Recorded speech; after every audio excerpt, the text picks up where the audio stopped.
Thank you very much, Vanya. This is unbelievable. This is a landmark event in the history of Philadelphia. It really is.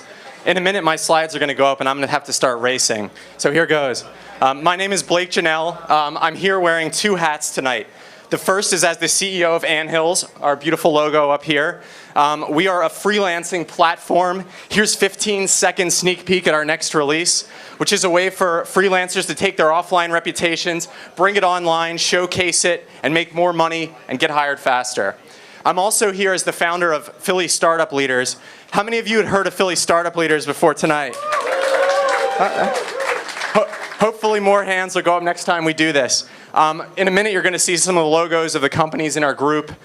We have over 200 members now, about 100 member companies, and we're really trying to make Philadelphia into one of the next great entrepreneurial cities.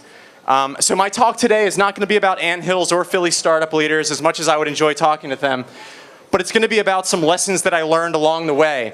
And I want to talk about a mindset, bootstrap or bust, that I've learned is essential, I think, to being successful in Philadelphia with all its quirks.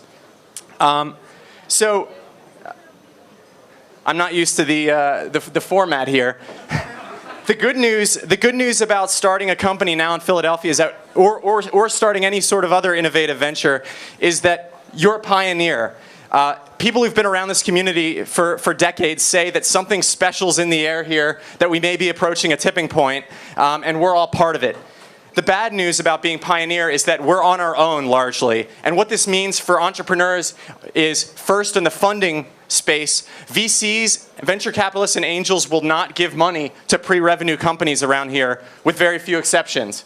There's a shortage of mentors who understand the internet and other forms of, and other cutting-edge technology, and many developers and technologists are wary of working with startups because they're just not used to it. This speaks for itself. This is the way it is here, and I know when I started my venture, I fought against these realities. I tried futilely to raise money for 6 or 9 months from VCs and angels, and I've seen many other young entrepreneurs fall into the same trap. And the bottom line here is you can either fight the reality and continue with the frustration, or you can embrace it and make the best of it. So the rest of this presentation is about the lost art of bootstrapping, the way people used to build businesses before you could raise $5 million with just an idea. So the first rule of bootstrapping is to ask for money from the people who will say yes to you. These are your friends and family, and these are your customers. Right? So there was a time when you had to charge a price to use a product. If you want to bootstrap, and I think if you want to be successful in this environment, you have to charge a price. Otherwise, you can't get any revenue without VCs. And that makes Web 2.0 pretty hard to pull off here. I'm not saying you shouldn't try it. I'm saying you better have a very rich uncle. The second rule of bootstrapping in Philadelphia is sometimes you have to let go of your baby, your idea, in order to form a team that you need to be successful. If your team doesn't have hackers, and it doesn't have marketers, and it doesn't have people who can bring a product to market, it's not going to go anywhere. And sometimes, if you see the writing on the wall, you have a great idea, but you can't rally a team, it's time to join another project or find a new idea. The third rule of bootstrapping in Philadelphia is to think small.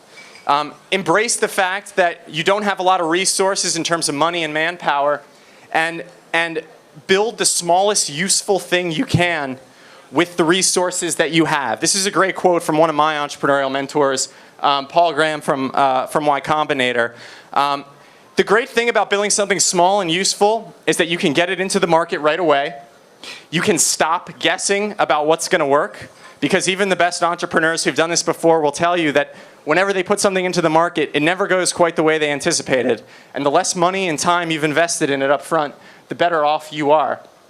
As one of the few early stage, seed stage venture capitalists around here says, the best thing you can do is identify your assumptions up front and figure out the way to validate, de-risk, or disprove them as quickly as possible.